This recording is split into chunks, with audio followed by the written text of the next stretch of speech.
I, 29F, got married 6 years ago but have been divorced for 3 years now. I have 2 sons with my ex-husband Adam, 30M, aged 4 and 5, but I have full custody of them since he didn't want to be bogged down because of his family.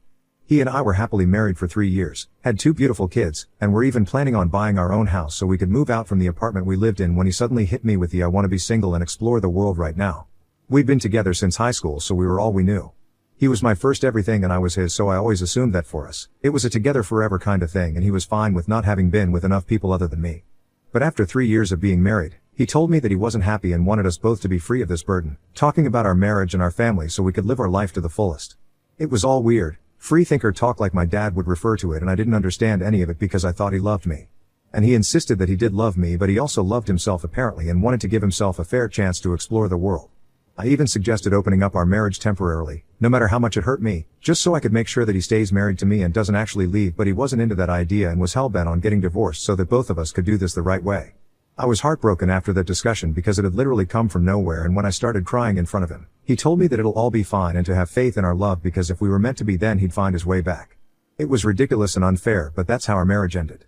One fine day, he just decided to pack his bags and leave so he could explore the world and be on his own for a while, leaving me and his 2 kids behind without giving a damn about what would happen to us. I'd even asked him what he thought was going to happen to the kids, and he suggested that I leave them with someone I trust and then I should go explore the world, travel and meet new people and live a generally adventurous life as well so I could grow. I was stunned because as far as I'm concerned, if we bring kids into this world then it's our responsibility to make sure we raise them well, protect them, and make sure all their needs are met. As a parent, you literally cannot and should not go running off to travel the world leaving your kid behind, and that's what convinced me that he was completely off his rocker at the time. So I didn't fight the divorce anymore and didn't contest it. The settlement was easy since he didn't want anything and was ready to give it all up. His parents were loaded, so the alimony and child support wasn't a big issue either. He got visitation rights, but he rarely ever visited, and even when he would, he'd make me drop the kids off at his parents' place and then wait in another room so he could meet them without being reminded of the past, but even those visits stopped after the first couple of months.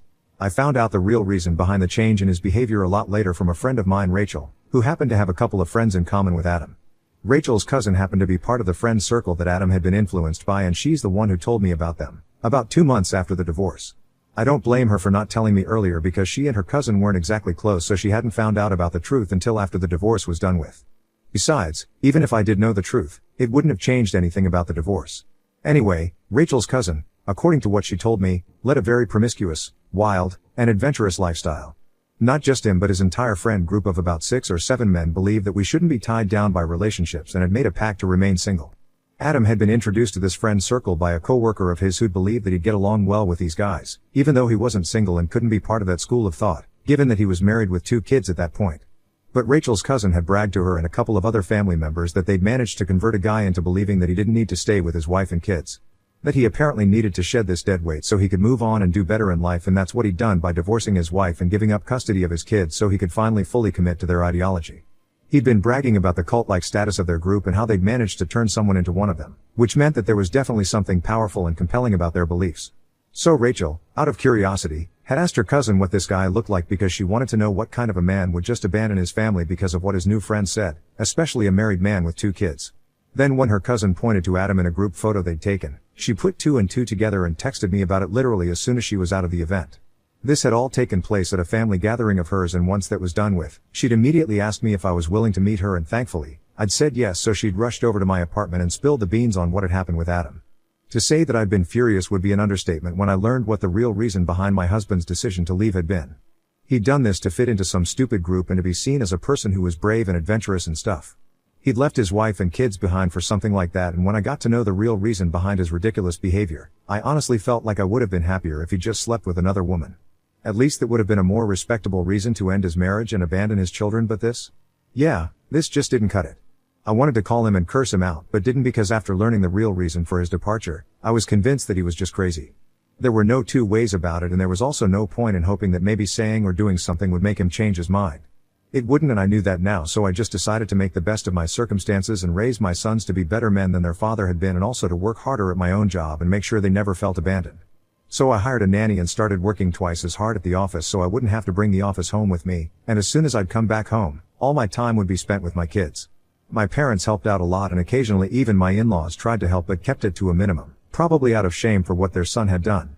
They were the ones who were paying the child support installments every month, and I knew it because from what I'd heard, Adam was busy blowing all his money on trips to exotic locations at high-end hotels. Now that he had no family to think of, he could spend all his money on crap like that and nobody would bat an eye. I raised my kids to the best of my abilities and now I have two sweet, obedient, and adorable little guys who love me and each other. We're all the family we need and I've pretty much pushed my marriage out of my mind altogether because that was just annoying to think of. I've also paid my dues at work so now I'm in a great position and earn double the amount than I used to earlier. I've been doing great for the last 2 years and I didn't think that I had anything to worry about anymore until last week when Adam finally showed up after almost 3 years of being completely AWOL. My kids and I were at home since it was a Sunday. We have enough money to buy our own house now but I've stayed in the same apartment since I really love this place and it's convenient for the commute to work as well. Clearly, I should have moved because unfortunately, since I'd remained in the same place, Adam knew where to find me. He just showed up at our door randomly that day and I think it must have knocked the wind out of me to see him after almost 3 years. Neither of us said anything for the first couple of seconds but I took in his appearance, the crazy big bouquet of red roses he was holding, and the way he was smiling with tears in his eyes. Call me heartless but I didn't feel moved or emotional but I just felt pure hatred for him and before he could say anything, I slammed the door shut with such force that I swear I felt the floorboard shake. I told my kids to go inside because I knew he was going to try and convince me of something or the other and I wasn't going to keep it PG-13. All the hatred, hurt and anger was bubbling up and I didn't want my kids to see whatever ugly fight was about to happen next. Sure enough, as soon as I'd told my kids to leave, Adam started whining about how this wasn't the welcome back that he'd been expecting. I could hear that he was trying hard not to cry but really, all that did was just aggravate me even more. He was the one who'd put me through all this crap for years and now he had the audacity to cry and act like the victim. He then went on to tell me that he'd come back to apologize and to say that he was sorry for all that he'd done in the past but now, he just wanted his old life back. I was shocked but I let him go on because a part of me wanted to hear this apology or whatever that it was supposed to be because it had been 3 years and I'd never had any sort of closure. I'd put it out of my mind but seeing him again had brought it all back and I guess in some sick way, I was really relishing the opportunity to show him his place. Just so he would know that we were all better off without him and nobody missed him in his absence. He went on for a couple of minutes about how he'd had his fun in these past couple of years but at the end of the day, he'd just feel empty because he had nobody to come home to except for empty hotel rooms. He confessed that he'd been feeling like he was missing something for the last couple of months and he'd finally made the very difficult decision of coming back and apologizing now so he can finally make amends. Apparently, the high of traveling and exploring life with his new group of friends had worn off after the first few months but he continued to stick to that lifestyle because he was too afraid to come back. He felt like since he'd sacrificed a lot for that life, he had to fully commit to it but now he couldn't imagine going back and just wanted his old life back. The more he talked, the more I felt like opening the door and punching him in his stupid face as hard as I could. I couldn't tolerate any more of his BS so I told him to just leave us alone and that I didn't want to see him or talk to him at the moment. But Adam being Adam, he believed that he could change my mind by continuing to ramble and standing outside the door and begging me to come back to him. After a point, it started getting on my nerves and I also had to bring the kids out of their room so I could serve them dinner so I just hit the door and yelled out that we're not his family anymore so he needed to go away now. I think that took him in shock because, after that, I didn't hear him anymore. As soon as I'd given the kids their dinner, I called my attorney and told her everything that had happened just to be on the safe side. Then I called my parents and told them about Adam's visit, whatever he had said, and then what I'd said. They reassured me that I'd done the right thing given the circumstances and that I had nothing to worry about. I didn't call my in-laws because I didn't know what to say to them about any of this and I'm sure they'd find out later from their son anyway. But as soon as I was done with those calls, I received a call from Rachel and since she'd been the one to inform me about the real reason why Adam had left all those years ago, I answered the call because I had a feeling she'd tell me something about Adam. And I was right since as soon as I answered the call, she asked me if Adam had come around, and when I said yes, she told me that her cousin had called her up to inform her why. Rachel and I are really close friends and have always been, even apart from this situation with Adam where she's been a major source of information for me regarding him, thanks to her cousin. After she'd told me about whatever her cousin had told her all those years ago, she'd told her cousin that if there was anything he found out about Adam, he was supposed to come straight to her since I was the one he'd screwed over. When her cousin found out about me, I guess he stopped feeling very proud of himself about converting Adam but I don't blame them. I blame Adam for being so easy to influence. Her cousin had promised us that he'd keep us updated on him and had even reached out to apologize to me one time after he learned about me. I'd forgiven him since I never had anything against the guy but we're not friends or anything. He'd tell Rachel what Adam was up to, which is how I knew what he'd been up to since he'd blocked me after the divorce. And so now Rachel's cousin had contacted her to tell her the truth about why exactly Adam had returned and she then passed on the information to me. Their friend circle had a group text ever since they all met each other and a couple of hours before Adam showed up at my door. He'd sent a text to the group telling everyone about what he was about to do. The guys had been supportive but Adam had apparently lashed out at them for their fake support. He'd told all the other guys that he felt cheated by them since he'd left his entire life behind, but they'd betrayed him by getting into relationships over the years, and now, he was the only fool who's left his wife and kids behind to travel and have fun with his boys. The other guys, who were now all dating, by the way, told him that it wasn't fair of him to expect that they'd always stick to one school of thought for their entire life, and especially when they'd come up with that ideology about not being tied down and stuff back when they were in their mid-20s and were still relatively young. But right now, most of the guys were pushing 30 and didn't want that lifestyle anymore. In fact, a couple of the guys were already in serious, committed relationships that had already lasted more than a year, and one of them was even engaged. So all that they'd talked a big game about back in the day had just been thrown straight out of the window, and the only person suffering now was Adam, since he'd been the only guy stupid enough to buy into whatever rubbish these guys were spewing. Adam then got into a huge fight with these guys because these were the same people who had actually congratulated him when he'd left me, and now they were all trying to get a taste of the life that he'd left behind on purpose. Even though the guys were still being supportive now when he'd told them that he wanted to go back to his old life, it wasn't enough for him, and he wanted them to apologize for making him leave his wife and his kids. That's what their fight was about, and the other guys refused to apologize, and rightfully so. They just told him about their beliefs, but they'd never said that he needed to leave us to be part of their circle. He'd have to give up any ideas of going around the world with them and having the kind of fun they do, since he had responsibilities at home and had to think of me and his kids, but he could have still remained friends with them. They'd never given him any ultimatum or whatever, but it had been his own personal choice to abandon us all for the life he thought he wanted just so he could fit in.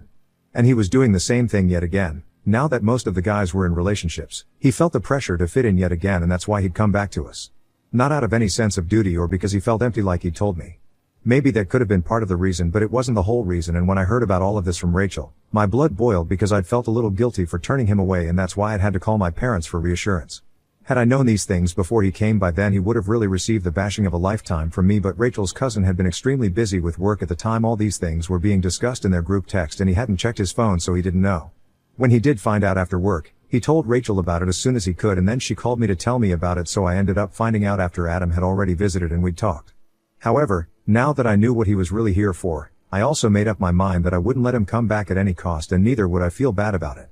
He'd never ever felt bad about the things that he'd done and put me and his kids through, so I didn't see the need for me to feel so guilty about it either. He was just a terrible person, period. And this was the way it was going to be, so I steeled myself for his next attempt to try and come back, but it never happened. For the next couple of days, I didn't hear from him, and even though I'd told Rachel to ask her cousin about him, he told me that he had no idea what Adam had been up to either, since he'd blocked all the guys from the group after that fight. Even Rachel's cousin had been blocked, in spite of the fact that he had nothing to do with the fight and hadn't even known about it until later. It was a bigger issue for me now, since if Rachel's cousin was blocked, it meant that I'd have no way of being in the loop regarding what he was going to do next. Adam was the kind of guy who discusses something as small and insignificant as buying a shoe with other people before he actually goes through with it, so of course he'd discuss everything with his friends before actually doing anything. But now that Rachel's cousin was blocked, I had no way of knowing anything. So naturally, when my in-laws called me 3 days ago, I was caught completely off guard and didn't know what to expect. They told me that they were calling to discuss what I'd said to Adam the other day when he'd come to visit me and make things right with me. I told them that I didn't want him back, and it was just as simple as that, but they went on to tell me that they'd continued to pay child support and had made sure that their kids grew up well, so I had no right to say that this wasn't his family anymore. We got into a verbal spat over it because they were actually defending him, and then I ended up hanging up on them. I've been thinking about it, but I can't even begin to fathom how exactly I'm in the wrong here. I just don't think that that's the case here, but my in-laws were right that they'd held up their end of the agreement, and Adam still has visitation rights. He's just not used them in a while. I don't understand what to do right now. On one hand, I really do wish for my kids to have a father, even though I know I'm enough for them at the moment, but I don't want to deprive them of anything. I don't even know if it's legally my place yet. I just can't figure out what to do right now, and my kids are honestly all that I'm thinking of at the moment. Ida for telling my ex-husband that my kids and I are not his family anymore after he left us behind for 3 years. Update 1. Hi. Thank you for all the comments and help. I've decided that I'm going to appeal and get the custody arrangement changed so he doesn't have visitation rights either. I don't know if I'll succeed or not, but it's worth a try. It's been 2 days since I posted here, and that's the advice that most of you guys had for me, so I'm doing that, and my parents agree with it, too.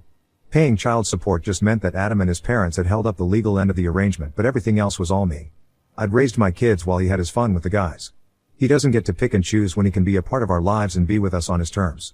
Update 2. I filed for termination of Adam's parental rights earlier today, and I really regret not having done so sooner. I should have done it as soon as he stopped coming around to see the kids after the first couple of months when he left us the first time, but oh, well, better late than never. A lot of people here had a lot to say about me making this move, but I take my words back about not depriving my kids of a father. They never had a present dad in the first place, and there's no telling if Adam might want to take off someday again. He was absent for 3 years, so now he can take a permanent leave from being a parent and go do whatever it is that he wants to do, but not at the cost of my emotions or my kids' well-being. That's not okay with me. And I really don't think I'm depriving my kids of anything at all, since they never had a father anyway, so it's not like they're going to miss him. Update 3. So, I didn't manage to get his rights terminated altogether, but at least now he can only meet the kids as long as the visits are supervised by me. At least that's something, and he can't just push us around anymore. If he can prove to the court that he's capable and fit to be a consistent father, then maybe we can renegotiate this arrangement sometime, but as of now, this is the best that he can get out of us. As for me, he's not getting back with me ever, and that's non-negotiable. After the court hearing, when he tried to talk to me again, I'd snapped at him and finally told him that I knew all about his pathetic need to fit in with his friends, and told him that he could go marry then instead, because I'm done, and if he wasn't the father of my kids then I probably wouldn't even have spit on someone like him. Then I walked off with the kids and left him and his parents staring at me open-mouthed, which was pretty damn satisfying. Anyway, that's how it is now. I don't know what the future holds, but I'm glad that this all worked out well for the children at least. They're my only concern, so now, if Adam can become a responsible father and finally step up as a dad, then maybe my kids won't have to go through life without a dad. And maybe they won't have to learn to shave from online tutorials, but if he tries anything even remotely funny ever again, then he'll have hell to pay for. He's messed with my head enough as it is, but he's not going to put our kids through anything of the sort.